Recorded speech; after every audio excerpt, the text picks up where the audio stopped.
Hello, everyone. Welcome to episode 3 of the Stay Tuned for Deep Dives podcast. We are so excited because we have a great episode for you here today. I'm with my co-host, Corey. And I'm Carter, and we are very excited to deep dive into the next era of the Nancy Drew games, the experimental era.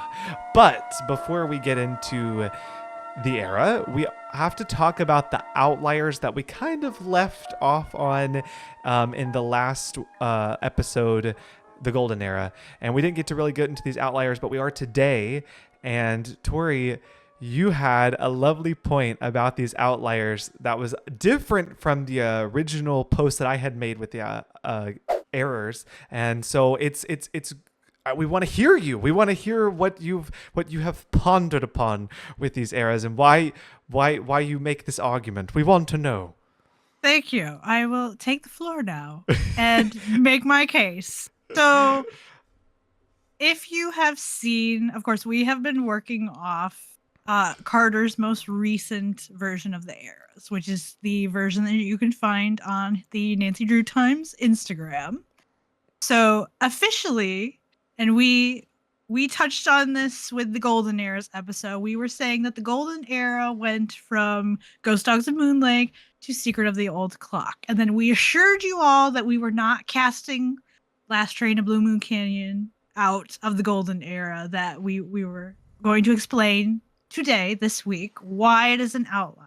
But we're going to nuance this a little further, because one thing, of course, that Carter will tell you, he will be the first to tell you, these are always subject to a bit of tweaking. Yes. Carter himself has tweaked them like multiple times because the YouTube version, which is the original version of the eras, is not quite the same from the Instagram version, and now the Instagram version is about to change. Yes. So very slightly, but it's going to change. Very slightly, because I told Carter I would like to make a case here that we actually have two outlier games. Because Secret of the Old Clock, as I'm about to try to argue, doesn't fit that golden era category quite so neatly as its predecessors. I feel like you can very solidly what you want to say about Ghost Dogs and Moon Lake up through Curse of Blackmore Manor. I think we can all agree like that is like the solid little grouping of Nancy Drew games. Oh yes. There is something to love about all of those. But Secret of the Old Clock comes along and changes the game. It's a weird, literally changes the game. It's a weird one. So let me start with here's my big picture. Here's what I want to argue to Carter and to the people, is that we have two outliers here. The golden era into the experimental era was such a big shift that we actually have two outlier games. And I think Secret of the Old Clock is our one that leans more into the experimental side of things, and Last Train to Blue Moon Canyon leans more into the Golden Era side of things. And that might seem a little bit weird, like, okay, but their orders are reversed. It is what it is. Also, there's actually something going on with how Her Interactive is starting to make the games at this point that we will get into later in the episode, that I think helps explain even maybe why, it seems like, well, why game 13 fits more with the earlier ones and game 12 fits more with the later ones. Anyway, Secret of the Old Clock. Of course, well, it's got a lot of, shall we say, experimental things about it. It just brings in all sorts of stuff that had not been tried. And what we're going to also need to keep in mind with both of these games, and why we've decided to group them together as outliers, is you can think of both of them as 75th anniversary games. So this is a big moment, like for Nancy Drew. She turned 75, and Her Interactive decided to make a big deal out of that with the games that they were working on. So this is a 75th anniversary game, but Last Train to Blue Moon Canyon is also 75th anniversary. And so, of course, the first thing, the most obvious thing I feel that it does, and that it totally breaks the Nancy Drew mold, is hello, let's time travel.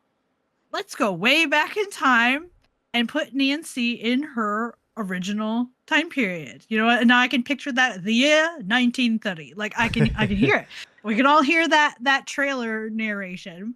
So they take a game and they literally they take it out of the Nancy Drew timeline that had been established and they put Nancy Drew back in her original past. So that was a big change because that had never we had never had a Nancy Drew game up to that point that was set like in the time period for the original novels. Right.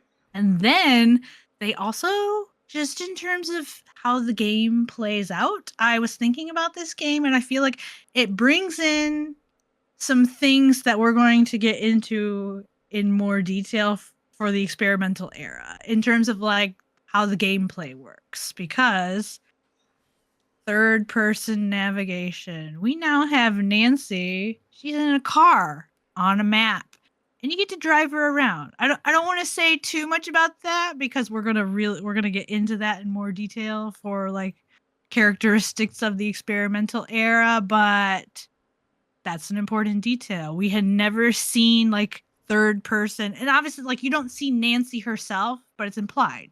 Like she's in the car, you're driving her around in the car, and then also, I don't know why this also is just an interesting period in her interactives, like the way they were doing the games. They got very excited for a while about let's do these like really fancy cut scenes, like just very dramatic, very cinematic where like you unlock like some really important thing in the environment and then let's just like make a big deal out of it. So Secret of the Old Clock has when you like set all the mirrors up and you set the dominoes up and you pull that lever and you get the ladder to come down in the shed.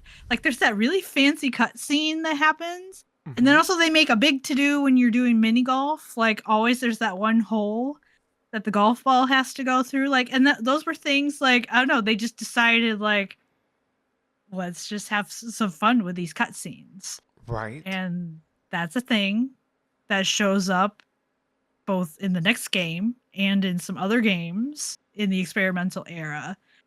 Why they did that, I don't know, but it's a thing. It was totally different from what they had been doing before. And then also, Secret of the Old Clock. I don't think it fits the whole this argument that we made that golden era games are fan favorite. I don't know if your sense is different, but I have always gotten the sense among fans the Secret of the Old Clock is a polarizing game. Like there are a lot of people who think it's really quirky and they love Mm-hmm. it. And then there are other people who are just like, this game is weird. I do not like it. Right. I did not know this, but this was a very interesting fun fact that you can find on Hugh Miller's website. So that would be his Nancy Drew walkthroughs website.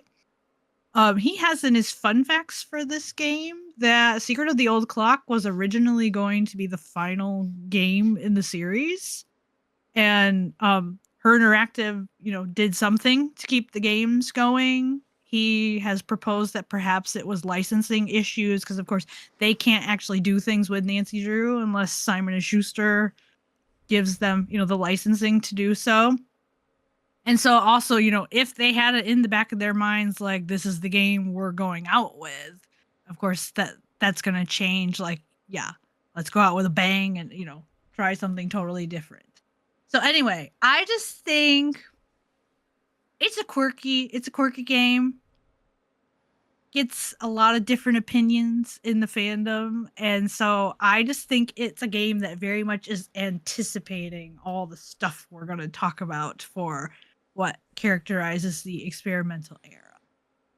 So that was my argument for why like I think it should also be considered an outlier rather than a true golden era game. Oh, absolutely. No, yeah, actually, Mhm. so like when I first posted this on Instagram, I remember that was the one thing out of like everything that was laid out that a lot of people disagreed with, that they were like, no, no, no, clock just doesn't fit. And looking, Doesn't that's like it just doesn't fit. And so now doesn't fit. looking back, I'm Mhm. like, no, you're right. I think I did get a little set when I was making the outliers, uh, thinking that there could only be one. There could only be one outlier, but untrue. There can be multiple. There can be two. And I agree with you that they can actually crisscross between as well, because anytime there's transition, there's always just going to be a blend from both sides, whether it's whatever order it may be, So, Mhm. no, I super agree with you. I think it makes even more sense that because it's the 75th anniversary year, that Secret of the Old Clock and Last Train to Blue Moon Canyon would be paired together in some sort of marriage, because Her Interactive was advertising them both as 75th anniversary games. And because of this, they were doing very specific things that were like very considered very special, like how the Hardy Yeah. Boys were like going to be featured on Last Yes. Train to Blue Moon because it's the 75th anniversary. And with Secret of the Old Clock, the whole reason that they even picked these classic games like the Lilac Inn and the Secret of the Old Clock, like the ones that they were like modeling the books to the game out over, was because it was the 75th anniversary, and they were like, oh my gosh, play our, Nancy turned 75, you got to play our game, it's like based on the books and stuff. So Mhm.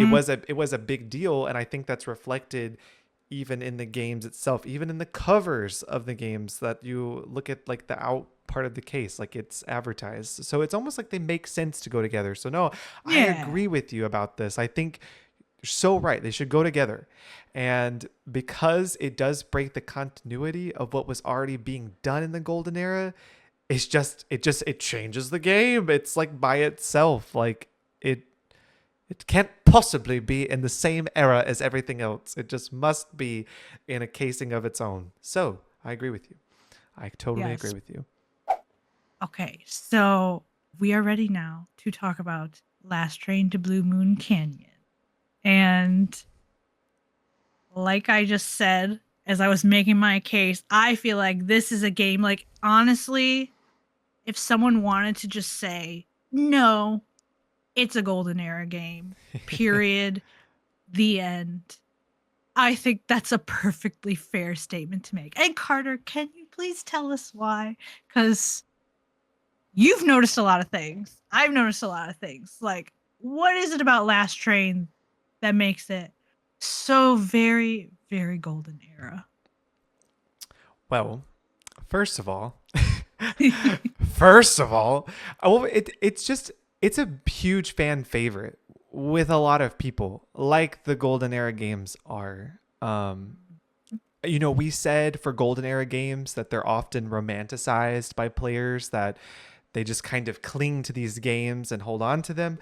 Um, a lot of that has to do, and because it's an outlier, again, you're going to see this blend.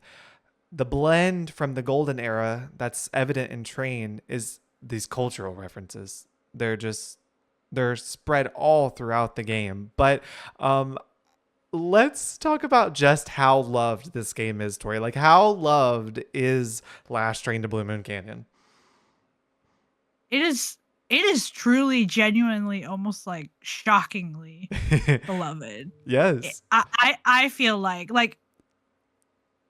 and I know we don't have we don't have the specifics of how popular it is, but just when you listen to people talk, like, it is very high up there. So even just amongst like crew people that we know pretty well, like we know at least 3 people.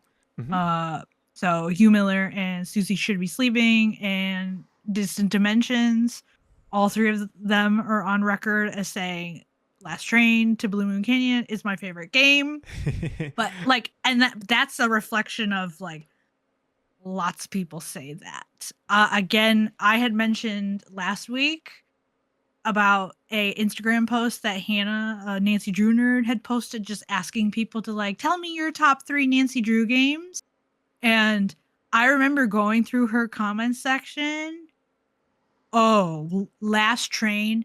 It was like every other comment. Someone was mentioning Last Train to Blue Moon It's Canyon, well either loved.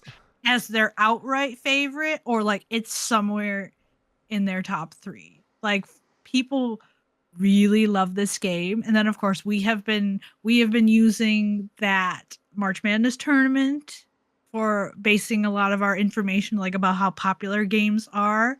It was a Final Four game in that 2014 tournament. And then also this was a really fun one to me because this happened very recently before we got to record this episode. I have been in my downtime while like playing other games or just working on things. I have been watching Gab Smolder's Nancy Drew Ah, the playthroughs, best. and I've been following her playlist, which has her like chronological order that she played the games. Hmm. And I noticed during her, so I think the second game she ever played was Shadow at the Water's Edge. And so she'd done Midnight in Salem and then Shadow at the Water's Edge. And I noticed during her Water's Edge stream, she just made a little comment that she was about playing like one of the much older games. And she actually specifically said, she's like, I heard Last Train to Blue Moon Canyon. Like I was looking at things and that came up as being really popular.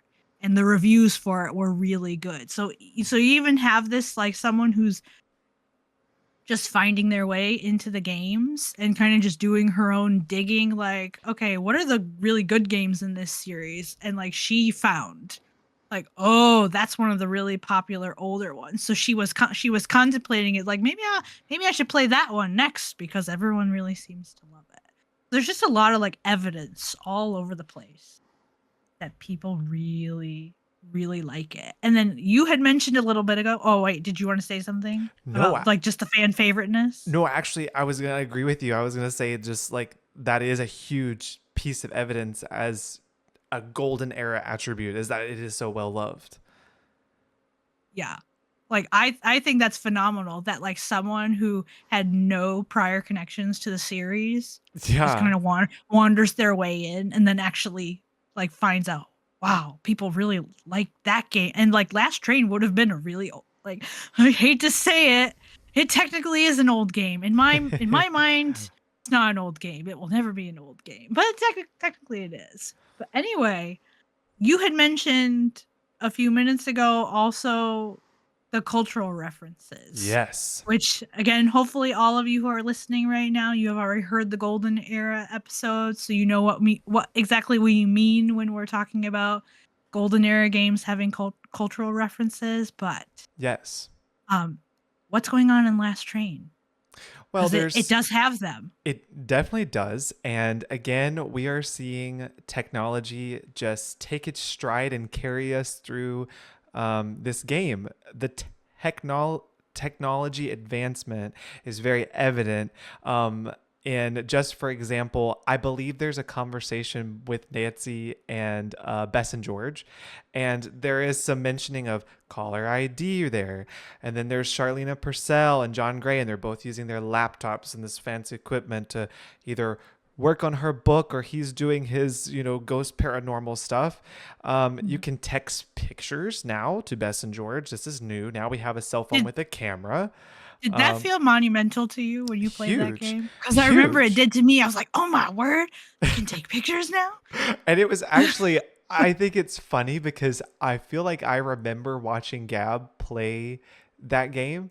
And then it was funny because I think in the other games past where she had played the more modern ones, she was uh, using her cell phone in the game to take pictures of clues to go back in her phone and look at those pictures. Uh-huh. And she did the Uh-huh. same thing in Last Train to Blue Moon Canyon. So it was just like, oh yeah, like this is kind of where it started, where we were able to use this function and this feature where you could take pictures Yeah. of things and have them in your phone. So And it's also very specifically, like they make it a gameplay element. Like yes, it's part to of a solve a puzzle. to solve a puzzle, Hmm. Nancy actually has to take a photo on her cell Yes. phone and text it to Bess and Yes. George, Yes. which is so cool and like puts it exactly like in its time. Hmm. Like you can take pictures on your cell phone Yes. now and send Yes. them to your friends. I know, and it's funny because like, now we It's have all so this charming. technology and we look back at it and we're like, "Oh my gosh." But that was what was happening at the time and it's being displayed in its game. So, something else that I've like read on and seen that other people have commented on is that Laura Gerard is apparently supposed to be this nod to Paris Hilton. She's supposed to be you I know, can a, see it. yeah, like this heiress of like Hmm. much wealth, but she seems like there's not a lot there, but she's actually secretly like very intelligent and very diabolical, like that kind of type of deal. And that character is supposed to be evident of Paris Hilton, who was at the time like very big in the pop scene culture. Yeah. And then you actually made this note about John Gray, which is something I have thought about, but I would love if you would actually talk about, because again, this was something that was like thriving at the time in culture.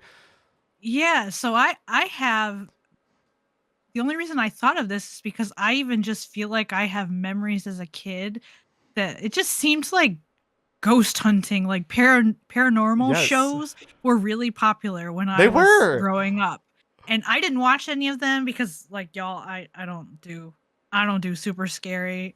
If ghosts are out there, please go haunt someone else. Like I don't want to know. I don't want to know, please. But I was like, let me actually look up the history of like when did this genre come into being? And then I was like, oh my word. Like my child intuition, like I was not misremembering. So what I found was that in 2000, MTV premieres a show called Fear. And from what I found from my digging, apparently this show is credited as it starts the genre, like the paranormal reality TV genre, which again, John Gray, like he's a ghost hunter, he's a TV celebrity, like he has a ghost hunting show. And then when I found in my searching and what seems, again, I didn't watch it, but what seems to be kind of like the big deal of the early 2000s is this show on Sci-Fi called Ghost Hunters that Mhm. premiered in 2004. And I was replaying Last Train to Blue Moon Canyon, and I happened to catch a mention someone called his show Ghost Chasers. And I was like, excuse me? I was like, there's just no way. Okay. This show, it comes out in 2004, which, so this predates Last Train to Blue Moon Canyon coming out. I'm pretty sure the timeline works out. Like, Mhm. they could have known, definitely Oh yeah. could have known that this show existed. I'm just like, Carter, there's just no way that can't be a coincidence No. that there's a show called Ghost Hunters, and then John Gray has a show that's called Ghost Chasers. Like that to me is it's like the Curse of Blackmore Manor, the like for Petunia Highway, Brady Armstrong show that's just a knockoff of One Tree Hill. Like I think that's what's going on here. So again, like the team I think was aware, like I don't know, everybody's all about ghost hunting right now. So let's put a ghost hunter character Yes. on our show. And So that was interesting to me to at the discover all same that. time, Last Train to Blue Moon Canyon, it's in this like outlier bundle. Hmm. It still has this blend of experimental era, which is what we are discussing today. Yes. How does it do this? How does it pull in some experimentation that we're about to see for the next slew of 10 or so games? How does it do that? Yeah. Well, it does it in a lot of ways, a lot of really fun and significant ways. So just like with Secret of the Scarlet Hand, we had mentioned that that game is very significant for the series because of the firsts that it Yes. brings in. Um, and Last Train to Blue Moon Canyon does the exact same things. You can find several things that happen for the first time in this game. One, for instance, being that this is the first game in which you now have some of Nancy's phone contacts. They're in person now, and it actually Hmm. happens twice. So of course we Yes. know at that point the Hardy Boys had been phone contacts since as far back as Secret of the Scarlet Hand, Hmm. and of course her Interactive made a big to-do, like, the Hardy Boys are in this game. Like, we're actually going to solve a mystery with the Hardy Boys. Of course, that was a big part of the marketing for this game, and that got people really excited about it.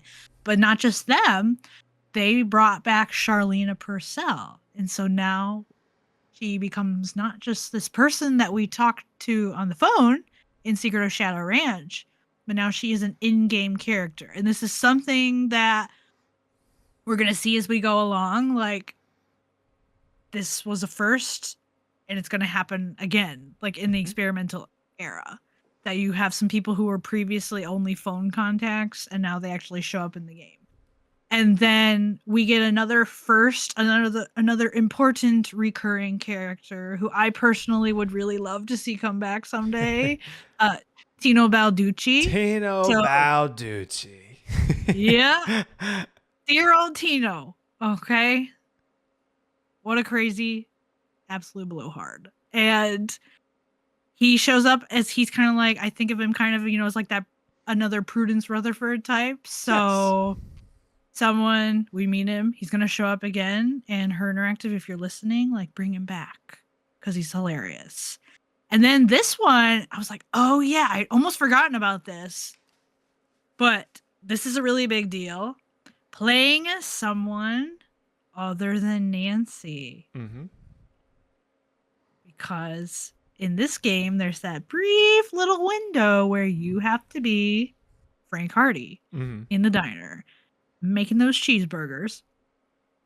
So that's a big deal because that had never happened before. And then we already talked a bit about the significance of like the changes they made with the cell phone. And, oh my word, we're taking pictures now.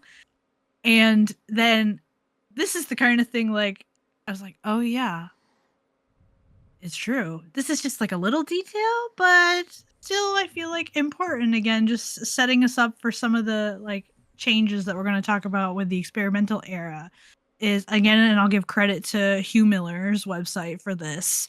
He mentions in his Last Train Fun Facts that this is the first time that the cursor changes in reference to like what the magnifying glass cursor and the yellow arrows look like. So again, they're starting to experiment with like the UI a little bit. And then this is just like a very, very minor one. But even for whatever reason, they decided to change Nancy's handwriting in her journal, which I thought was an interesting little choice. So again, you can tell that Her Interactive recognizes like it's time to make some changes.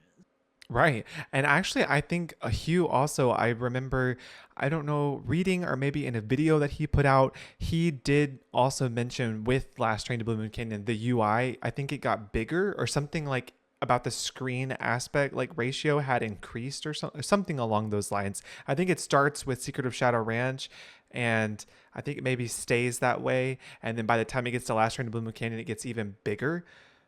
And then, of course, we'll get to the next games, and like it changes and changes and changes. But that was a huge thing too with Last Train being those experimental traits that are coming through. I feel like we just need to forewarn the people now. Like, just get ready. Everything's changing. That's why it's the experimental era. That's why this is an important game. It is setting us up for like change galore. You don't like change? Her Interactive doesn't care because they changed every game. Oh, and not even just like it's just like sometimes you can't make it from one game to the next, and something radical has happened. It's crazy. I do also want to mention, but we're just gonna tease you all with this because we have a whole storylines episode coming. They're starting to play with the story a little bit. So let me just tease the people with one detail. So hunting for treasure, it's a big deal. Oh my word. We're going to talk about this when we do our storylines episode, because oh my goodness, the number of times you got to hunt for a treasure in a Nancy Drew game. We should make a chart. Yeah. Oh yeah, we're just gonna have it all laid out. But this game defies expectations a little bit, because is this a sense I don't know if this is how you felt playing this game. Did you not think, Carter? Like, the whole point is we're trying to find a gold mine. Like, we're trying to. There's going to be some massive, like, treasure. Jake Hurley's got some treasure hidden in Yes. this mine. All we got to do is find it and stop the culprit who wants. Like, that's the expectation. This is what we're expecting. Spoiler alert for the end of Last Train in Blue Moon Canyon. There's no gold in that there mine. Not a lick of it. There is a treasure, not the kind of treasure you were expecting though. So I feel like they do a little bit of, now they're starting to play around with their story form a little bit more than they had been used to. And then also the endings. Oh, How do those you are feel about huge. how do you feel about the ending of this game, Carter? Like, does it feel Thrilling. intense? But Thrilling. okay, thrilling, but does it feel thrilling to you in the sense of like my life is on the line and I have like split second to make Oh, decisions to save well, myself? I know where you're getting at, but actually for me, I do feel I'm that way. curious. Oh, you do feel that way. Okay. Well, only because I mean, kind of. It's like Cuz I don't. I know why you're saying that. You're because like what you're saying is like in most ends of the games, like you're like, oh, gotta pick up this tank at the last second and throw it, and Yep. then the whale. Right. And in this case, it does. It is longer. It drags out longer. There are multiple times though that you have to make the split second of do I go left or do I go right in order to get out of the mine. And I think that's maybe where I'm thinking of that I find like that Okay. thrill, but it's like a repeated thrill, not just like a one-time thrill. Well, actually, then I think we must just respond to the ending of this game differently then, because I never once felt like I was in danger of actually second Really? chancing myself. Nope. I feel like I guess this is just my personal onion. I feel like it's almost impossible to second chance yourself with Last Train to Blue Moon Canyon's ending. I have I feel definitely like you. second chanced myself in the ending of Last Oh, Train to okay. I've Bloomberg always got the Canyon. sense like you just have to either be Like ride it chaotic out.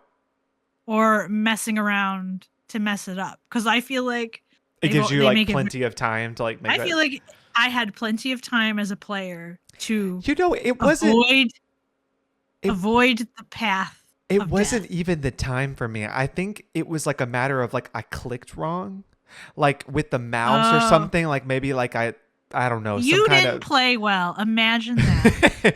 Well, I can tell you, I distinctly remember two cutscenes because like each cutscene for each wrong path is actually different. I don't know if you knew that or not, but like if I'm you pretty sure I have, because I'm pretty sure I have. I just to be chaotic have like, been like, oh, okay. you've What's like seen it, like what happens if I purposefully send right? Nancy down the wrong And path? there's like four or five different ones. Like one you blow up, one you like hit rocks and go upside down, one you go down into a pit. Like they're all like different cutscenes, but I think maybe also partly why I have found it so thrilling is also a huge portion goes to Kevin Manthe because the music there is very like, This you is know, true.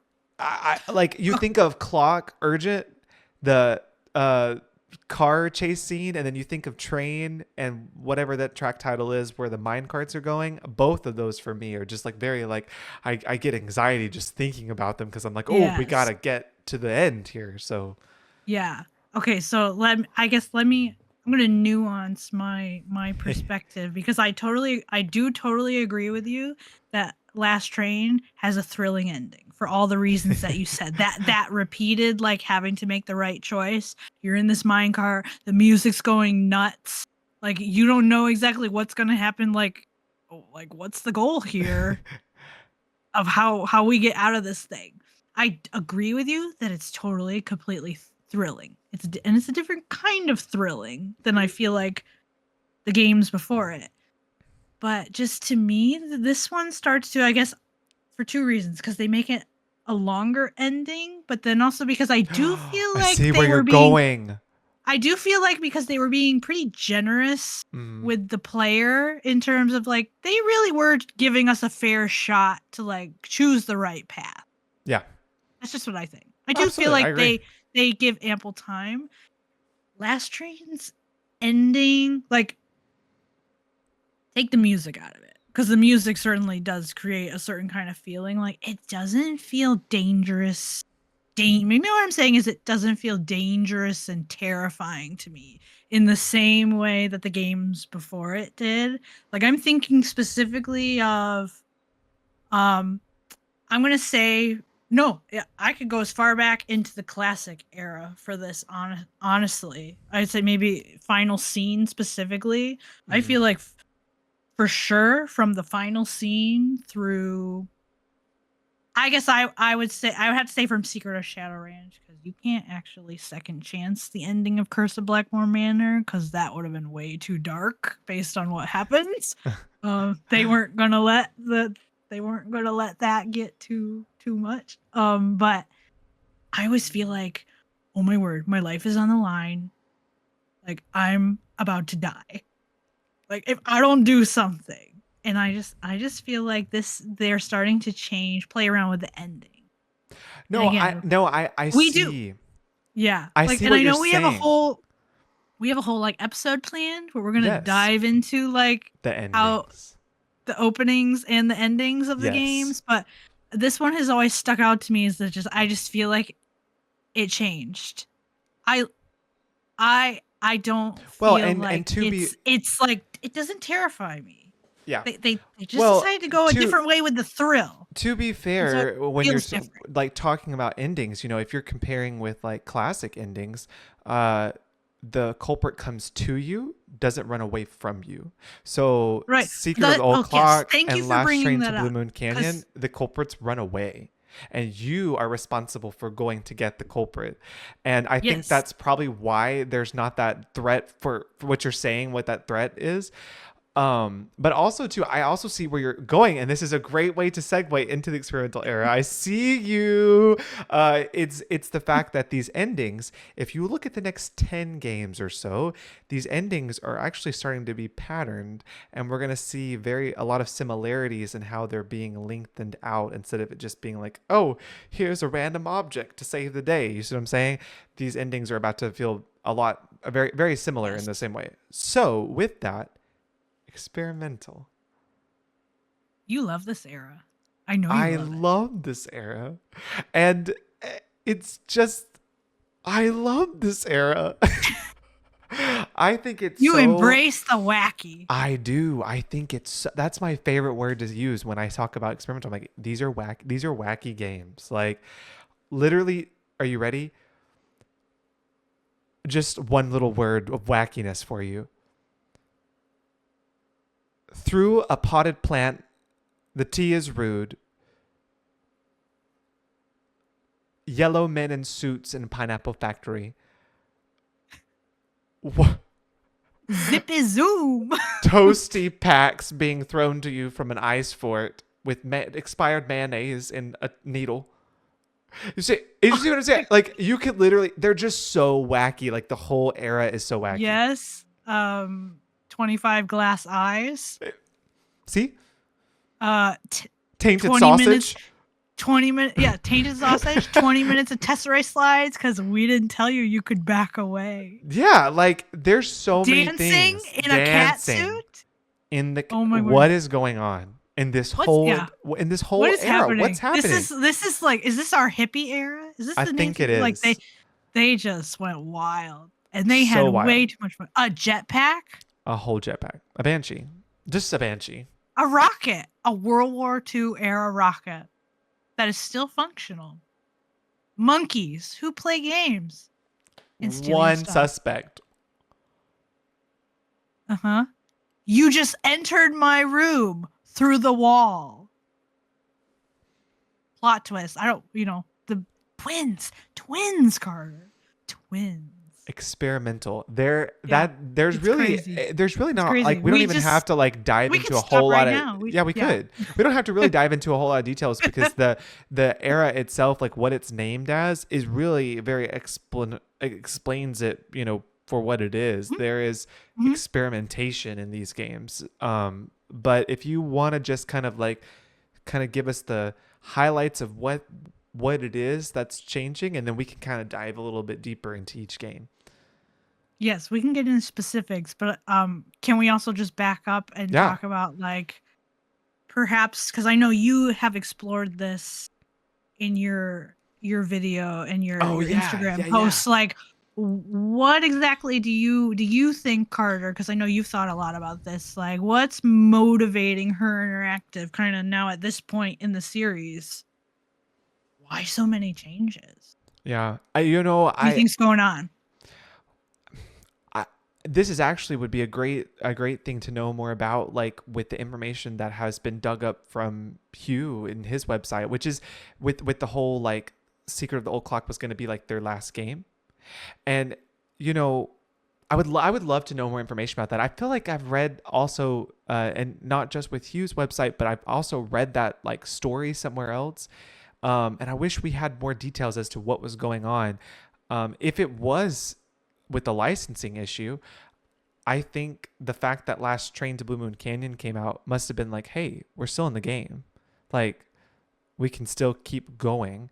And so I think the whole year where Secret of the Old Clock and Last Train to Blue Moon Canyon come out with the 75th anniversary was a huge marketing way for Her Interactive to rein in and bring in new players for their company, which makes sense because that's why there's so much experimentation.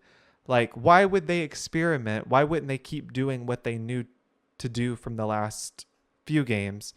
Well, it's because they're probably trying to see what is it that people are into. You got to kind of like bait a little bit. And if people start like biting, you're like, oh, okay, so maybe this is what they're into. And then you start using that.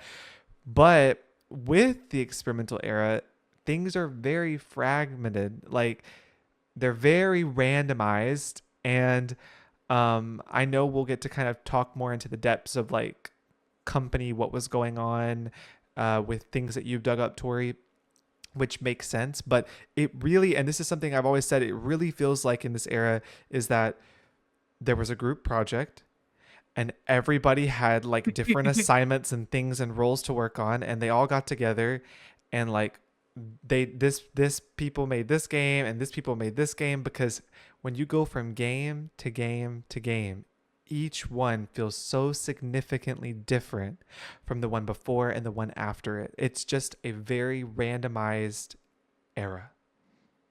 Yes, and we will get to like those very specific like what's happening while I play the game that makes it all Yes. feel so almost like disconnected. Like, oh Mm-hmm. my word, how did we get from this to that? Yes. And But oh, um I was just gonna say, we and wait, that's why this era is so polarizing. It's like this is why they're mhm, in mhm. this specific season of games. Like, you've got a lot of people that are like, I'm very passionate about this game, and then other people are like, I hate this game. Is because things are so different. There's so many different things happening and changing. This is why fans go left and right with them. Like, Yes, I really truly the more I've thought about this, like I really do think that's how do we get from the again golden era people fan favorites. You would be very hard pressed to find people who are going to look at you and say, I hate that golden era game. Now mm, there are some people, they will say, yeah, it's not my favorite, or I yeah, think it's overrated. yeah, But the passion that you get more around like of people either really loving or really just not being able to stand some of these experimental era games, like, oh, I hate it. And it happens literally like back to back. I'm thinking now specifically of like, say, you know how many people, there are so many people who will say like Ransom of the Seven Ships is their least favorite game. mm-hmm, They cannot stand it. And but then of course you also will get very ardent defenders of it. Like, no, I think mm-hmm, it's a way better game than people give it credit for. But right. I'm cracking up because on the heels, what game comes right after Ransom of the Seven Ships? War- your sweatshirt. Warnings at Waverly Academy, Which is which so again, loved by it's so so many. loved. If it's like if you want to pick like golden era games within the experimental era, like what are the ones people really love? Mm-hmm. Honestly, that I had to guess, if we're leaving the outliers out of it, Mm-hmm. probably Waverly. So I just think that's so, it's just so, again, I think it's to the point that you're making and that you've observed is you just have these swings. It's a roller coaster, up and down, and just you just from one to the next, you don't know what's going to happen. No, So you yes, really don't. And it just, I think that just is a testament to its fragmentation and its experimentation. You know, it's just they're yes, all different from one to the they're next. just trying all the things All right the now. things, all the things. But And yes, so we'll get into like gameplay specifics in a little bit, but we just want to start with literally like the UI. Like what does it look like when you open the game, when you're interacting with the UI? well, Big the changes. saddest Like thing ever, yeah. the Yeah. books leave us. Yes. It's so sad. I love the I miss books. them.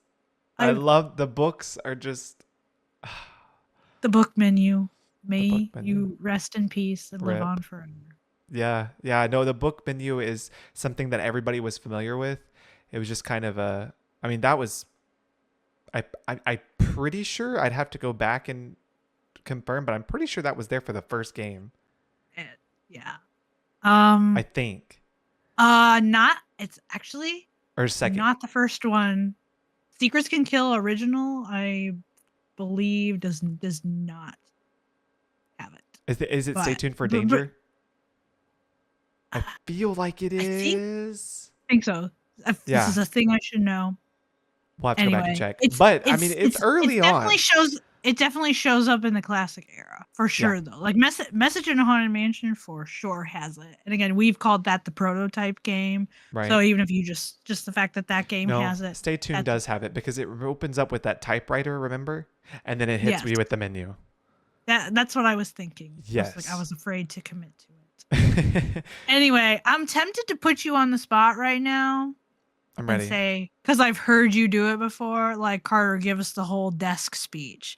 Because at least the nice thing is we lost the book menu, but But we got an awesome what we got script in its from place Lonnie.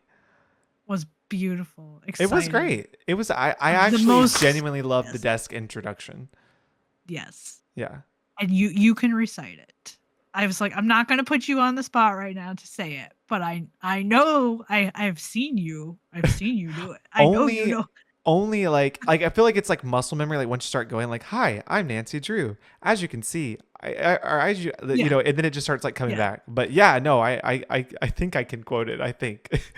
yeah. I think all of us like either verbatim or mostly verbatim. Like we can sit You know there and it we can say Nancy's very iconic desk because you speech. can't skip it, so you have to listen to it every time. Yeah, every time. So we do get that, and that stuck around Yeah, for a good long while, so that yeah, it became like the new book menu screen. But then also again, what we're talking about again, some things like last. So the desk intro, it lasts for a while. hmm Then you get these random, it's like they just try something and then they decide like, okay, that was cool, like forget about it. Or they'll like totally change it. Um Creature of Kapu Cave. I don't know. Have you ever messed around with this? The yes. customizable Customization. UI. Yes, So and I it's remember so strange. they make a big deal about that. I think in how they market that game. Like you can change the UI. It's so strange to Why? me. Why? Why? I have no idea. Never been able to do that before, and then all of a sudden you can make like it's like these Hawaiian borders, Yes. and it's I don't know. so strange. I don't Yes. know. So they bring that in, but then of course along comes a White Wolf of Icicle Creek, and they did like a total overhaul because what we had prior to that point was like basically the like Secret of Shadow Ranch through Last Train to Blue Moon Canyon, and again like there's little tweaks happening, but everything kind of is just like an upgrade on the Yes. UI that we started with. Like you have that teal, the iconic like the teal and the little like here's where the dialogue sits down in the bottom left. Here's where the little inventory box sits on the bottom right. And then they decided it is time We're doing we away must with move it. on.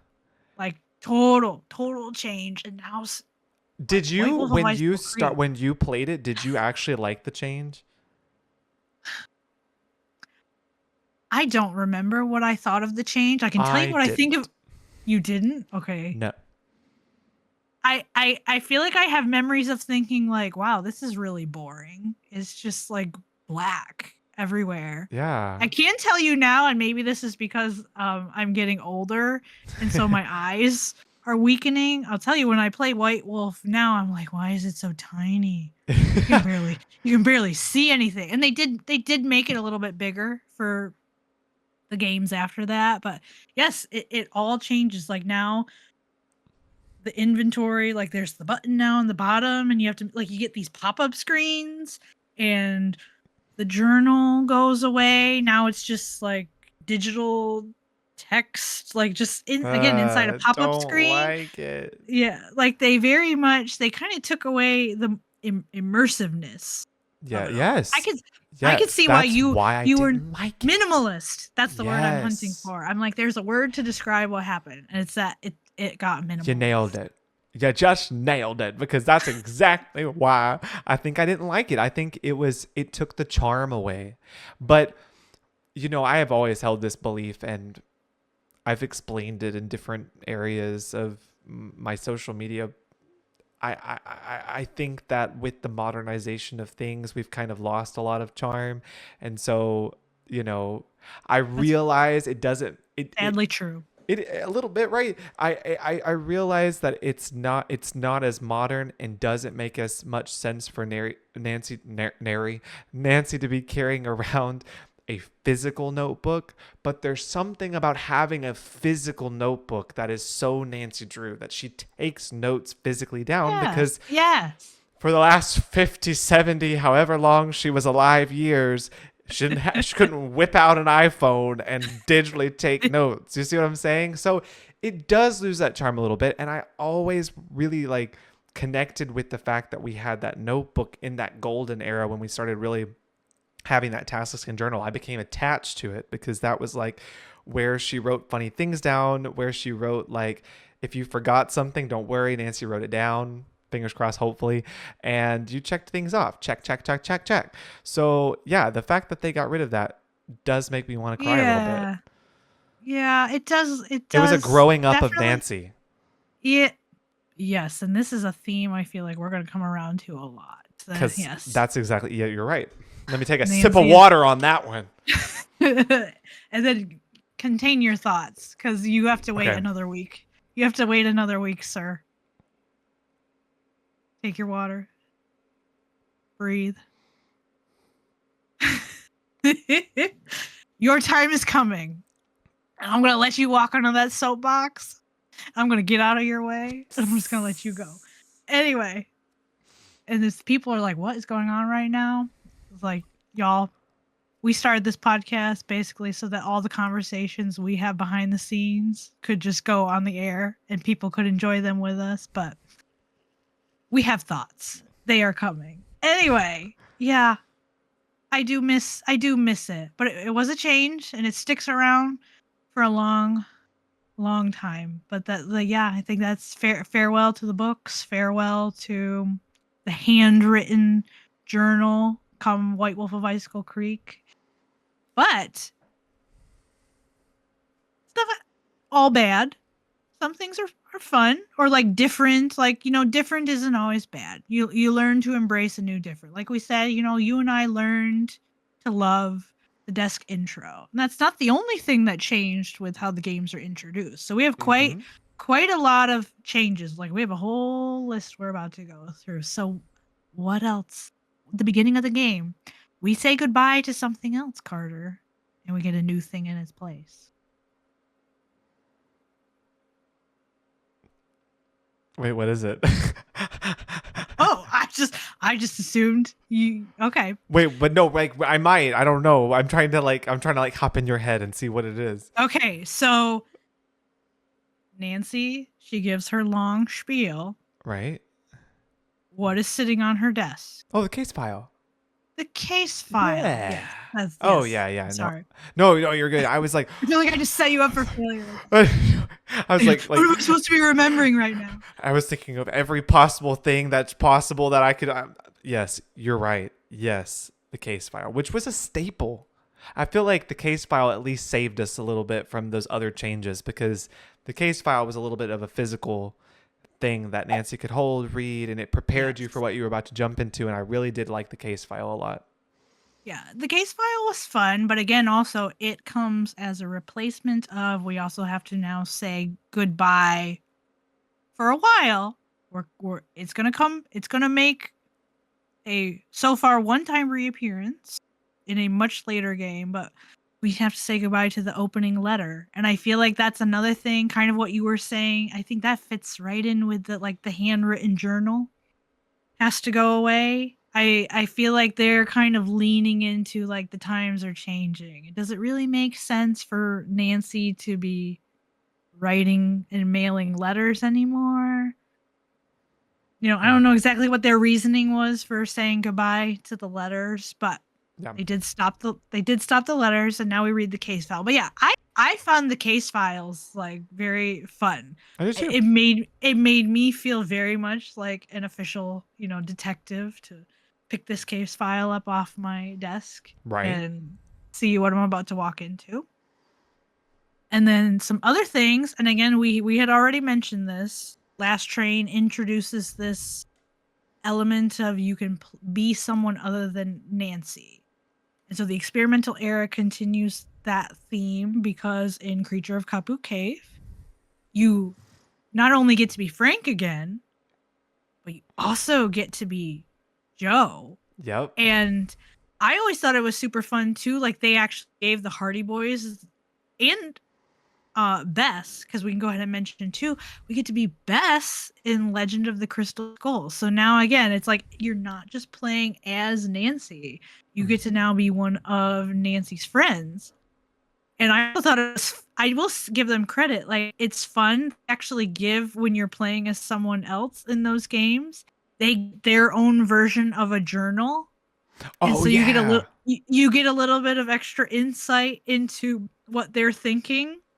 And we can get into this when we do one of our writing episodes down the line, but I do appreciate that they kept that charm of like, okay, well, if we're gonna have you not be Nancy anymore, we're gonna at least give you these little elements so like you really do feel like I'm not thinking like Nancy Drew anymore. Like I Right. now am thinking like a Hardy Boy or like Bess Marvin. So that's one. And then I also addressed this with Secret of the Old Clock. Carter, Uh, how many? I can't even keep track. do you How do many you games do you do in you this like era it? have third person overhead Because navigation? I don't think I like it. Do you like third person navigation? Mm, It depends. I'm going to be honest. It depends on the game. Ugh. Yeah.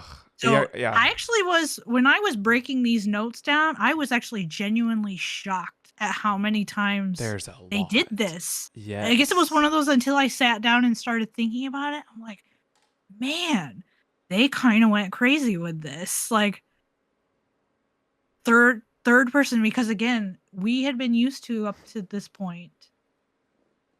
We are Nancy Drew, we're first person. We're seeing Right. everything through her eyes. And now suddenly they are like, it's like they're detaching us from her. Yep. Now we're looking down on her. And in the And that was the case first time that we of were able to do that.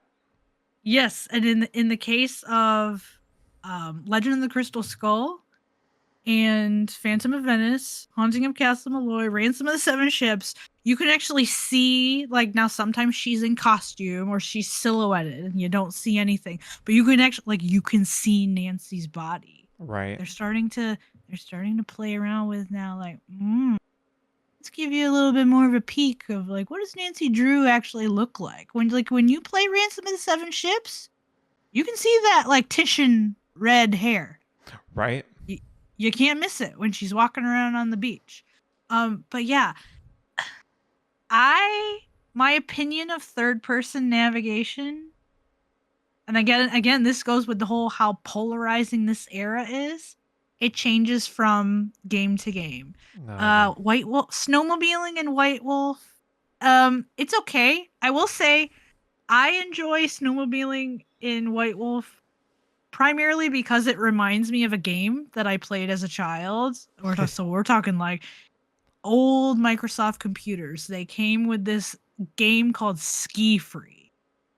And hopefully some people listening right now are hollering because they also played the game with me. And it had like you were a skier and you had to go down this hill and there were things like you have to avoid obstacles and everything.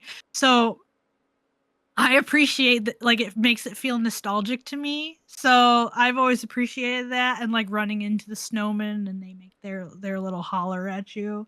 Um Legend of the Crystal Skull, like this one works differently, but the way you have to go through the cemetery, I like they have actually love that one. all those different intersections, and you can like. I always thought it was cool, like you could see Nancy's silhouette like down at the bottom of the That is actually screen. one third person Um, overhead navigation that I actually was like, yeah, that was really good. I it like was that it one. was yeah it was interesting in a kind of a clever way. Like it allows them, I guess, to have this really expansive environment without actually having to like put in scenes for all of it. Right, right, right, right. So they can have this big cemetery area and still get us navigated through it quickly. Phantom of Venice, which is very fresh on your mind, you have Right. streamed it Mhm. very recently. We're gonna put Yes. that cat suit on, and we're gonna escape the evil Roombas. Right. And now I do. Okay, this is a point though. I can hear you now. I can remember you on that stream. You were hollering like Nancy, you walk so slow. Nope. I will say that's probably the single biggest thing that when I don't like third person navigation in the experimental era, it's because it's so slow. Move quicker, It please. it's the golf cart for me.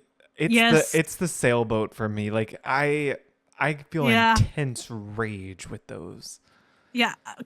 Well, and I wonder if you and I feel the same way. I'm like, I'm on a mission right now. I'm trying to get stuff done. Yes. You're slowing me down. Like, let me When just. the golf cart starts Yes. going slow because you're too much in the sand and not enough on the pathway, I literally lose my mind. I'm like, this takes forever. This takes forever. I feel the same way. And sailing is wonderful until you don't have the wind on your side. Oh, And then yes, ugh. I'm picking stuff up and I'm ready to chuck it at the screen. Like, Yeah. please, this is ridiculous. Yep. And people are probably like, hello, you have not talked about the absolutely wild one. So, Haunting of Castle Malloy. Crazy. I don't like walking for the same reason. It's slow. Yep. Beat up, Nancy. Uh-huh. She needed a running option. We had to wait a very long time for Nancy to be able to run. And she had to get Okay. caffeine for it. Yeah, we will get there. But then let's strap on a jetpack. And let's fly. That's I don't even know what to say about navigation in that game. The fact that we stuck a jetpack on and we're now flying everywhere. It's interesting. Not my favorite. Now I will say I do like driving in Trail the Twister. Yeah. That is probably the one of all of these that I like the most because it is pretty like it's pretty quick. But I do find it like kind of fun and just I like the chaos of it that you can, cause accidents and get in accidents and then you can get in quite a few before it causes problems. Anyway, oh my word. Crazy. But then here's another thing, Carter. Big change. Suddenly, in the experimental era, your choices matter. Mm-hmm. The things that you do actually kind of sort of affect the outcome of the game. Yep. Danger by design. Which was so fun. I actually really enjoyed Crazy. it when I played it for the first time. I remember having that option and being like, "Oh, this is really fun." That I remember like you choose the option and then all of a sudden Heather's gone and she's not there anymore, and all that's left is a note, and you're left thinking, what would have happened had I chose the other option? Like it's fun to give that to players because then you want to come back and do it again. Yes. Okay, I'm glad you brought that up because I was actually thinking as you were talking about it, like it amps up the replayability because Mm-hmm. now you're like curious, what happens if I don't snitch Right. and I let her stay? And of course, danger by design, you do actually get two little bit different endings depending on what you decide to do about that. And then Ransom of the Seven Ships is another one that I remember because there's that you get a little bit of a different ending depending on whether you find El Toro's like extra hidden treasure. Mm-hmm. Um so I feel like since we brought that up, this is a good time to mention that the awards system, Which I didn't it's a know about this, huge by the it's way. a huge overhaul Did not know about this. in this era. Oh, you didn't? Like, yeah, I didn't know about the Ven one. Okay. Well, This is interesting. I feel like this is a very big deal because the award system I think shows up in the golden era where you start getting those like at the end of the game, the sassy Oh, detective yeah, awards. yeah, yeah. Isn't it? I think it's the is it the I want to say the haunted carousel, I think. Yes. You can read that email that tells you all the possible like certificate awards you could finish with. So they had set up this system and you just have no idea what's coming. Like I No still clue. to this day, I know you can go digging around in the game files and people have done it and the wikis online, like people have gone and figured out like what are all the possible sassy detective awards that you can get in the like golden era and early experimental era Nancy Drew game. Yeah, yeah, yeah. But so it's just like you play it, you can get one award. That's it. And then comes Legend of the Crystal Skull. And they give us this whole like now you have a whole page Mm-hmm. awards. And that became the standard. That actually, I will say, the experimental era has become the standard. It's changed. It changed a little bit in the personal era, and then it changed again in the modern era. But it's now the player can work towards multiple different achievements. And the fun thing is, like when you get to the end of the game, they actually lay a whole. I love that they lay a whole checklist out for you. It's like, and they got me hooked because now I see that, and the and you and I are the same way. The completionist in me Yep. sees that and is like, oh, Want to go back? I need Must. I need to go back. Must check off every box, and you can actually see. Now you know, like, oh, okay, so here's all the ones that I could possibly get. So they're now encouraging the player to replay the games like Mm-hmm. over and over and over again to try to get all those achievements. And I Yep. noticed they're always on a lot of these like they're vague. That they don't tell you exactly what you needed to do to make it happen. So again, they're just encouraging us to not simply try to get through the mystery, but to like go deep and just go crazy and do random things like spin the gnomes in the Castle Malloy garden around like 50 times and you'll get an award for that, like just because you did it. Like so it's very kind of like silly. So, like, Again, they're speaking just of the awards, like, have yeah. you ever? I mean, this has always been like a fun thing for me. Like when I was like playing them, like growing up, was finding them, but like on your own accord though. Like there's some stuff that are awards that like you wouldn't know that unless you had looked it up. Like there's like no way. But then there's some stuff like well, I'll just say Phantom of Venice because it's on my mind. Putting the random ice cream together and it's the Italian Mhm. flag, so you get the Easter egg, or like unlocking that one door with the bobby pin, and you get the Yes. Easter egg. Like, have you ever like has it like those random moments where you were just like fiddling with something and all of a sudden you got an egg or something like that, or an award, and you were like, oh, what? Has that ever Yeah, happened to you? yes. In fact, I know for sure that it definitely happened in Phantom of Venice. Like I remember lockpicking Yeah. that door and be like, "What? Excuse me? That just got me an Easter egg." And I do remember like getting to some of those end game awards and being like, "What?" Like, Yeah. that's cool. Like, I got something special for doing that. Yeah, Yeah. so I'm kind of like I've always been kind of a mixture. Like, I do enjoy discovering things on my own and just kind of happening upon them. Hmm. But then I also like, because I'm a completionist, like, I got no pride about such things. Like, I will get on the Google Oh yeah, me too. and I will look up, tell me exactly what I need to do to get this achievement, because Yep. I'm not going to be able to rest until I've gotten 100%. Oh yeah, And and that's I actually so mhm. that's it's funny that you mentioned that because there was one year, and I don't know if you're the same way as I feel like a lot of Nancy Drew fans are. Like every year I used to pick what's a different way that I could play the Nancy Drew games, like marathon mode was. Sure. And one year when my marathon mode was let's get all the Easter eggs. And so I was like trying like all the Easter eggs, all the awards, whatever the special stuff was, and that was like my thing. That and but like that's so fun. That like you said, and I feel like is a huge selling point, at least for the experimental era in this case, is that the replay value is very high here because you never Yes. it's you get something different every time, like every time. Yes. And we can add to this that they actually incentivize the replaying, not just in the sense that you get the satisfaction of like knowing that you got all of the achievements or like Hmm. as many of them as possible, but then with Phantom of Venice, they stick these bloopers at Which I the didn't end know about this. of the credits.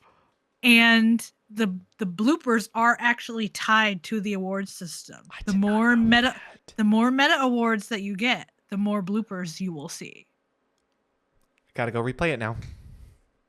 Yep. So, and I know for a fact, like there are several games that I still like. I am still to this day on the hunt to get like that elusive. In fact, speaking of Phantom of Venice, I love that game. It also turns my crank because it has one of the most impossible like I've heard that. awards setups ever. Yeah. Like, you're telling me Is it the penny pinching one or whichever one's the one where you have to it's find the euro Euro trash. euro? That's right. Okay, Euro trash is a trash award because you have to click and click and click. Like, I have spun around that map so many times. I have gotten that award one time in my life. So it is possible, but Carter, the amount of times you have to just randomly wander around that Venice map and click like there's no tomorrow. Like, I they made heard it or I read a so post hard. actually that's there is a way to cheat that. But I don't want to cheat it. I I will know. say, for all But that I said about being willing to go on Google and look things up, I don't want to cheat it. but The how will day, you ever get to see all the bloopers? well, other people have found all the bloopers and they just post them on YouTube. Like, that's the way to do it. Come But no, on, no, completionist. yeah, and no, I am determined. Someday I will do it. I will get, and I have gotten the perfect mosaic tile puzzle before. Like, it's very hard. So Some of hard. the That one is hard. Yeah, but anyway, so there are several games that I am still like, and I am still replaying them on the elusive hunt to get all of the awards. So actually, we'll credit them. Like, for people like you and me, I feel like this was a brilliant addition Oh, absolutely. to make. Maybe or maybe not. Maybe it wasn't healthy because yes, when you get like obsessive like we do, it's like I gotta figure it out. Anyway, yes, is on my Nancy Drew bucket list to like legitimately. I'm not above looking up where phone charms are. I will say that, but like other things, like I want to do it fair and square. So that's just a really like fun and different thing that they added. Again, just to keep players coming back and playing the games in new ways. So actually it's funny again because we're calling this the experimental era. It also demands that the player kind of experiment in how they're playing the game. Like, For oh, sure. maybe I should just eat all the gelato What and would see happen what if I do happens. this? Yeah.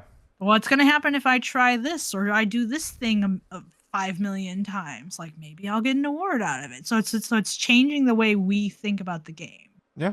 Then also they have the things that they try and they decided like this is really good. We're going to keep this around for a while, but then you get these this just cracks me up. Why this is the wacky era. Just these random like we're going to do this one time, never going to see it again. Never bring it back. Never comes back. So, But for example, they were really great, by the way.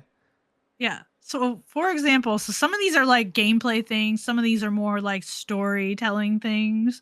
I still can't wrap my mind around. Like, I open up Legend of the Crystal Skull, It's and still so good. there's that warning. It's so like, good. We recommend that you play this game in the dark. Excuse me? Yes. And do you Why? remember playing that for the first time? Mhm. I distinctly remember I was so terrified and was so like I was. You're thinking like, what is about to happen to me? I have to do this in the dark? I was so caught off guard too because no Nancy game had unnerving. done that before. Yes. And the funny thing is that they have done very like dark lit games since then. I think of like Ghost of Thornton Hall. Mm-hmm. You might as well play that one in the dark too, Oh, for because sure. of It's so hard to see. like dark lit the environments are. But still, yeah, they decided like, yeah, we'll tell you for this one game, both because like legitimately, it's very hard to play the game if you're not in the dark because Right. you can't see things. But then also like what you just said, like, let's scare them. Like, let's make them so terrified. Like, what am I about? But it really sets the tone, and I really wish Yes. that they would maybe do that for more of their games that have similar tone. I think that is, I think that was a great experimentation, and I wish that they would expand on that.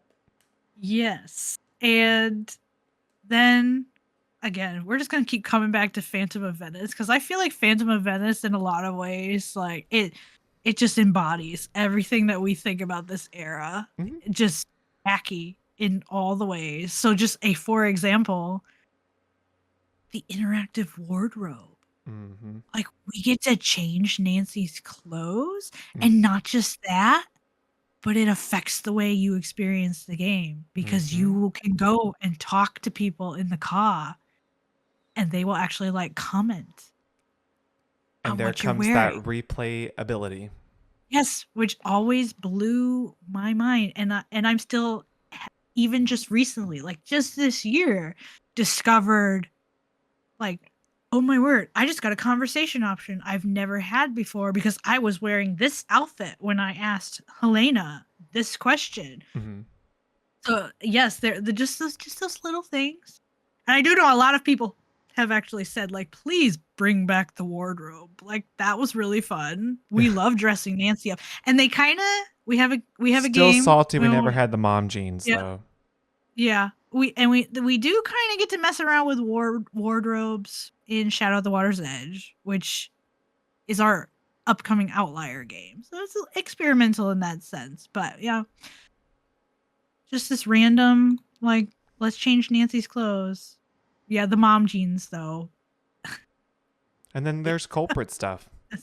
Yes, culprit stuff. And we do have a whole culprit episode planned. So we will get into this. But actually, interestingly, back to back, they did 2 games that really just totally approached the culprit in a wild way. Because you have Haunting of Castle Malloy, which is the game that technically has Who done it?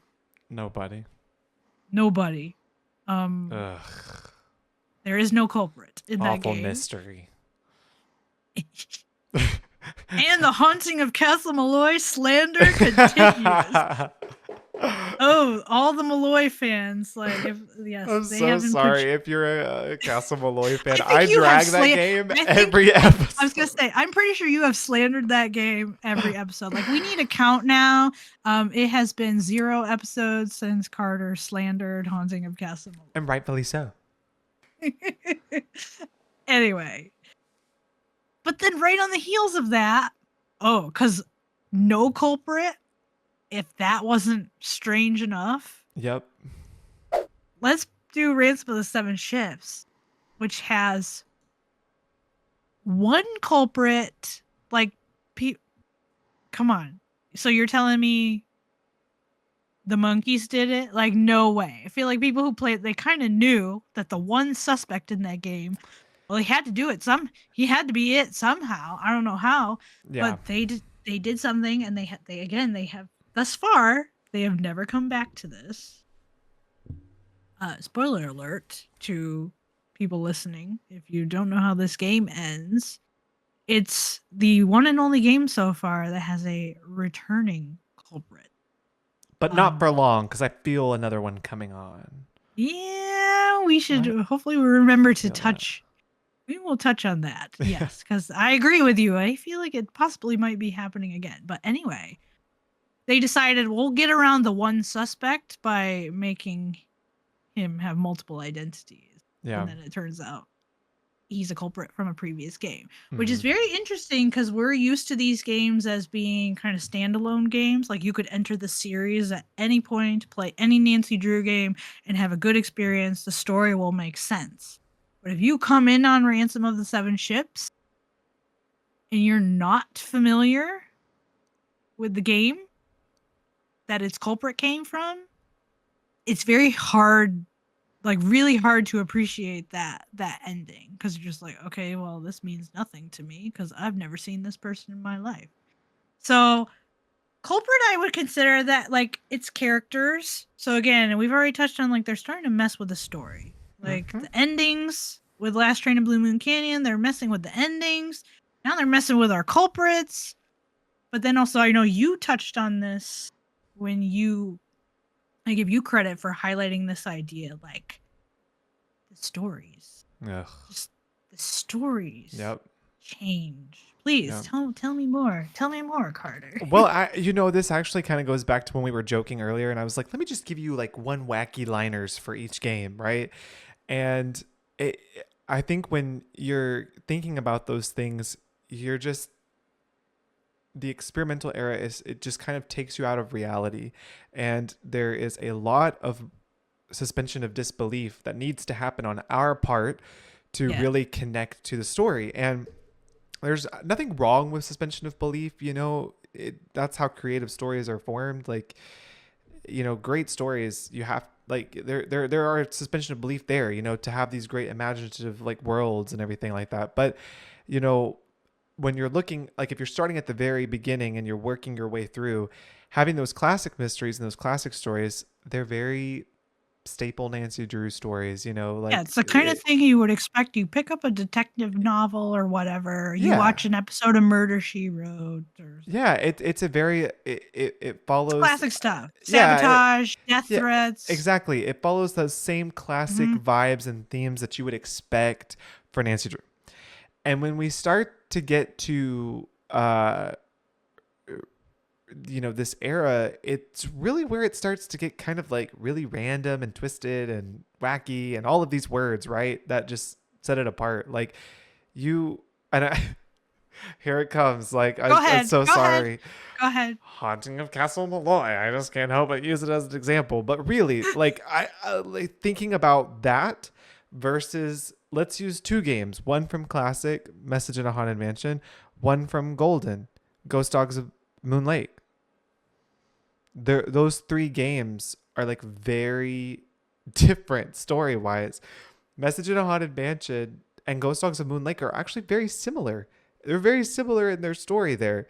And then you've got Haunting of Castle Malloy, which is so off-puttingly random because it requires you to, come to this conclusion that this is one of those, The who number of things you have to buy into you for that do, game to you work. really do. And like Yes. it's just kind of disappointing in the story aspect, which, that's maybe more for when we get into the storyline stuff. But I Yeah, think it's like what my mind is spinning right now I because know, but because I'm I yes. bring it up because I think it's just it's a huge piece of evidence as to what this era is, that it is experimentation. That's why every game feels so different from the one before and the one that's coming next, just because it requires you to go all in these different routes. Nancy working with the GDIF, Nancy now is flying on a jetpack.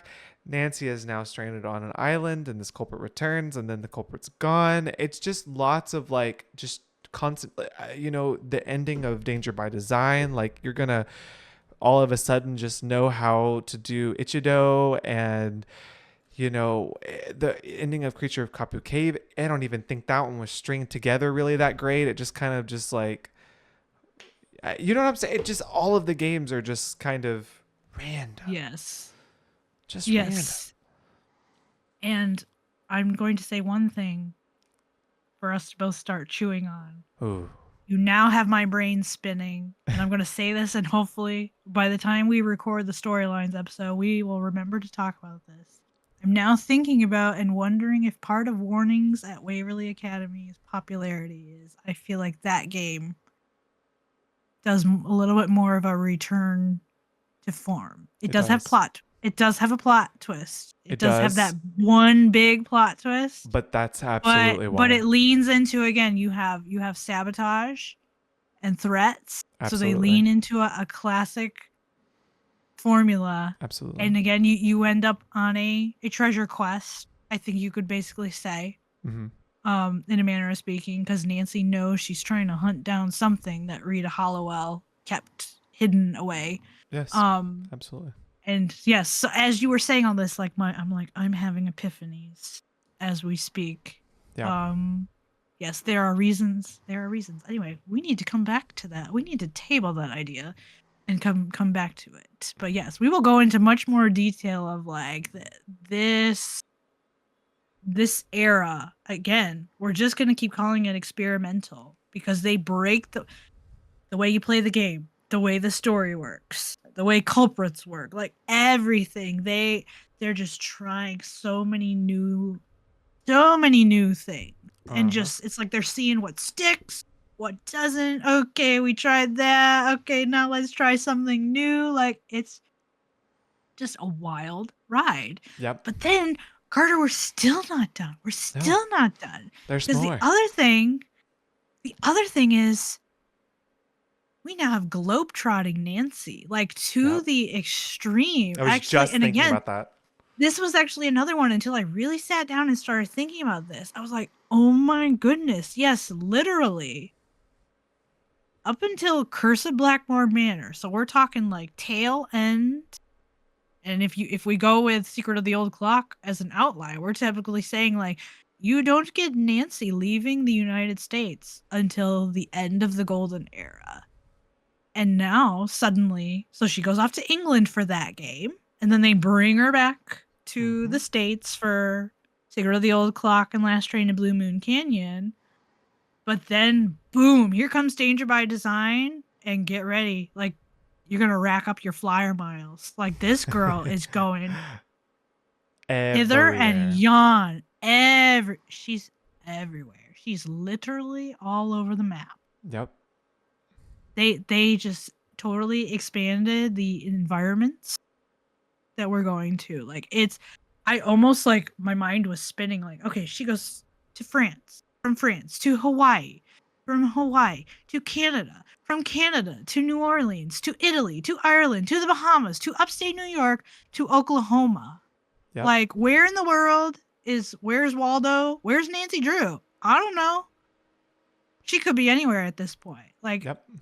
And I again think of how I can imagine this must have been made a really interesting experience for the team as they're developing these. Because I feel like, I mean, of course, when you have a game that's set in the U.S., of course, you want to get kind of like the personality of that place to a degree. But there's also a sense in which, the United States, yes, it's because it's a melting pot, like, yes, individual places have their unique personality. We want to capture that, but you still like.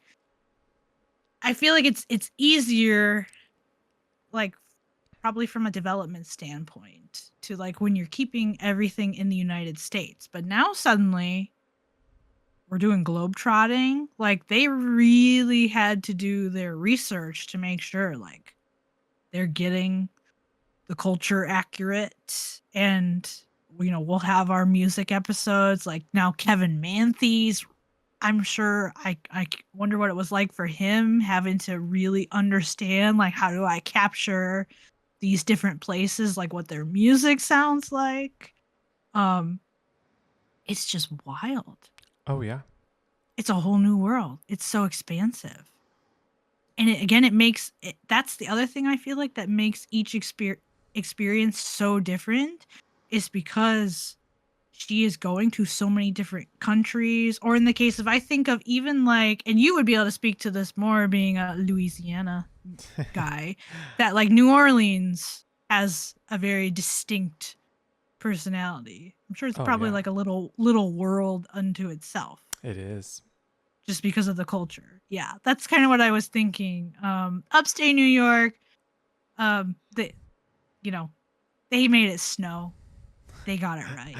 We had a snowstorm. Like it's a little bit different, but yeah, I was thinking about that. Or like, Hawaii. Hawaii has a very distinct culture. So it's like even most of the US locations that they're choosing, they have to make sure that they get to the personality Mhm. of that area right.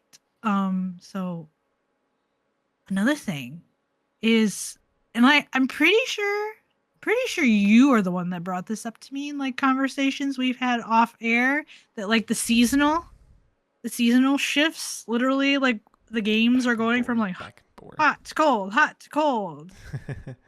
Uh, which is really interesting. Like, Yep. Hawaii, warm beach, tundra of Canada. You might freeze to death if you don't have toasty packs. Right. Then back to New Orleans. So again, like, and they don't make a big deal out of the weather in that game other than it's raining. But again, we Right. still know, like, the presumption is, okay, she's gone somewhere where it's warm.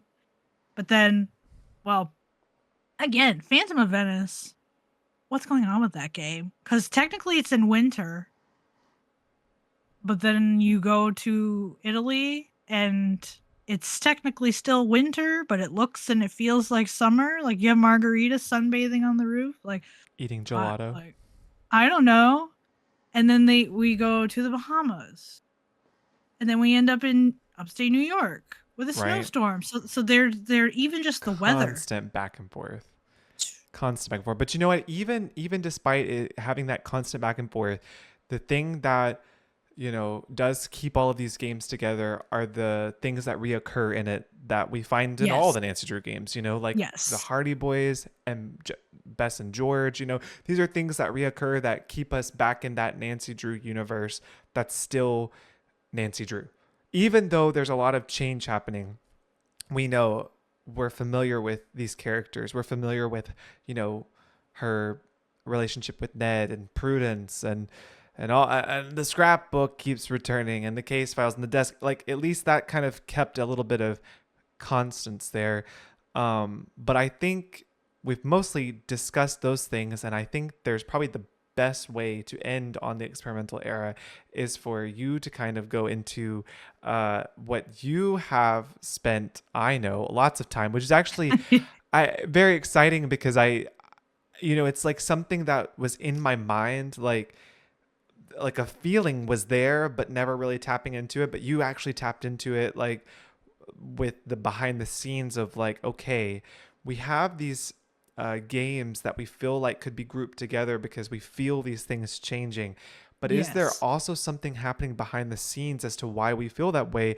And you kind of did some research that kind of explained that, so I think you Yes. should explain it, and that's such a great way to end on the experimental era. Yeah. So again, Carter and I just want to keep reiterating the point that these games, they don't exist in a vacuum. Like there are things going on with her interactive, like real people are making these games, and you can very often trace like things that are changes that are happening with the team, and you can link that to changes that are happening in the game. So this was actually something that and I had heard this detail before, but thankfully came upon it again just in time for us to record this episode. So once again, shout out to Hugh Miller, who's just a gold mine of information because he loves gathering data and facts about these games. He is the So resource. yes, he is. Like I'm sure you're listening, Hugh, at some point, and yes, we love you and we thank you for your love of gathering information for us. So Mhm. he has on his YouTube channel a interview with Robert Riedel and Kalina Herman. And this was a behind the scenes, like an interview and a playthrough that they did of Curse of Blackmore Manor. If people have not watched it, highly recommend you check that out because just about that game alone, you will learn tons of fun things about how it came together. But the very first episode of that series, Robert Riedel explained that he was on a sabbatical for Secret of Shadow Ranch. And because he was on a sabbatical for that game, what the team ended up having to do was like take on that game in a more, he called it a communal fashion. And what it meant was people were having to do things that weren't usually their responsibility. And it created some issues because people, he said he had mentioned that there were people like, I don't want to do this job, or like, this is not in my comfort zone. Like, he mentioned things like people having to work on certain kinds of puzzles and just like, no, like, that's not my responsibility. Like, that's not what I'm good at. So it created some unrest on the team. And he and Megan Geyser sat down and they're like, okay, how do we get past this burnout?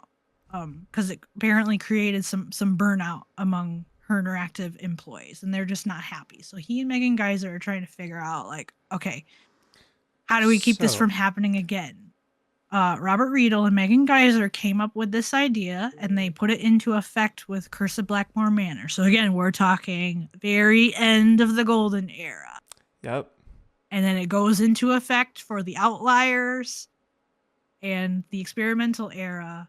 They came up with this idea that Robert Riedel would be the lead designer for one game and then the creative director, which there was more than one creative director during this time. Like Max Holacek left, I think, during Secret of the Old Clock. Then they, as I recall, they get a gentleman, Mike Paganini, comes in, and then I think by the end of the experimental era, it's Tim Burke, who had been an artist. Like, he got promoted to creative director. So there's some shifting happening. But so you now have Robert Riedel will do like every other game. He's the lead designer for it, and then you have whoever the creative director is doing the other game that needs to come out this year. So that, even to me, I was like, oh, well, that makes so much sense then. Why would you get this sense of sometimes we feel like we're riding a roller coaster? And why does this game feel so different from the one that it came before? Because you don't have the same person leading the design. Of course, Robert Riedel's going to have his vision for things. And I actually do feel like the Robert Riedel led games kind of have a distinct personality that I feel like comes from him. Like, it makes sense in my mind Sure. because he oversaw Danger by Design and Phantom of Venice, and I feel like those two games have certain similarities. But then so Yeah. you have someone in charge of, you know, the alternate games. So again, this is a real, like, behind the scenes change that is happening, that they now actually decide to prevent the burnout issue from happening. We got to do 2 games a year, so let's just alternate who's in charge of it. But then also, I'm just gonna mention some other things from my digging and looking around Yes. at the credits. Things that we are going to want to remember. So some things that I'm just going to lay them all out. Just things, everyone, tuck these away in your mind, people. These are going to be significant at various points. So, story concept shows up suddenly with Secret of the Old Clock. The credits gets this new section called story concept. Never seen that in the credits before. And you have someone like from the golden era helping with story concept all throughout this era. But then also come Haunting of Castle Malloy, someone named Kathy Reuter. Remember that name. She's going to become very important for the next era. You start seeing her name show up for designer, and she helps with story concept. So we have these changes, and again, I just want to throw that out there. We're going to get into this more like when we do some of our other deep dives. Megan Geyser, she's still the president and CEO, but there's a change at Trail of Twister. Again, I'm just setting you all up. Setting you all up for things that are coming. I already mentioned what Robert Riedel is doing. So he's basically overseeing like every other game. And then you have the creative director, which underwent some changes. But the creative director's overseeing the other games. And basically the art team is the same. I think there's some promotions, but that makes sense to me. Like the games visually, they feel consistent. Like they look better and better as the series moves along, but you can still like tell that the same people are making them. Anne Collins Ludwig, who we have already mentioned, like she's the script golden era. Like she gives us most of our golden era scripts, and we owe her a big debt. And she has that TV background that's very important. But just one other name that I want to throw out to the people. He shows up with Warnings at Waverly Academy. Is Nick Blahunka. That's a very important name. This is just the first of many times I think that we're going to be mentioning his name and probably Kathy Reuter's name, because they're going to become very important for next week's episode.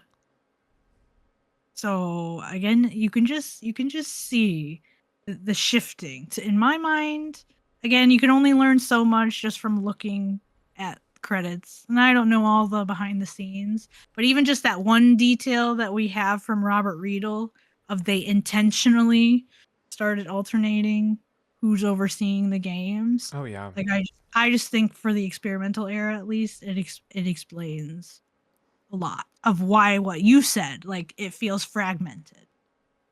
It's not the same person. And it makes so much sense. And, Overseeing there's evidence for it right there that there are different people having their hands in this era, and that is why it's such an up and down. Like what you said, Yes. it's such an up and down. So yeah, that makes sense. And so that's it. That's it. That's where we're at. That's the experimental era, and super excited because our next episode we get to dive into the personal era, and this is gonna be a very detailed dive of these games and how they relate to Nancy. And so it's an interesting grouping there. We'll get to actually talk about, we'll start it off just how we did today with our Outlier before we enter into the personal era, and then we'll dive into it. So but I think this is the end of the experimental era. Very, very fun to dive with you, Tori, on these things, and I can't wait Absolutely. for next week. I can promise you all, you don't want to miss next week's episode, because I think some onions are about to get sliced. Some very bold onions. Some very bold. Yes. Very strong. Things that you probably are not ready for. But anyways, we thank you guys so much for listening to our deep dives, and come deep dive with us next week through the personal era. We'll see you guys next time. See you all. Bye. Bye.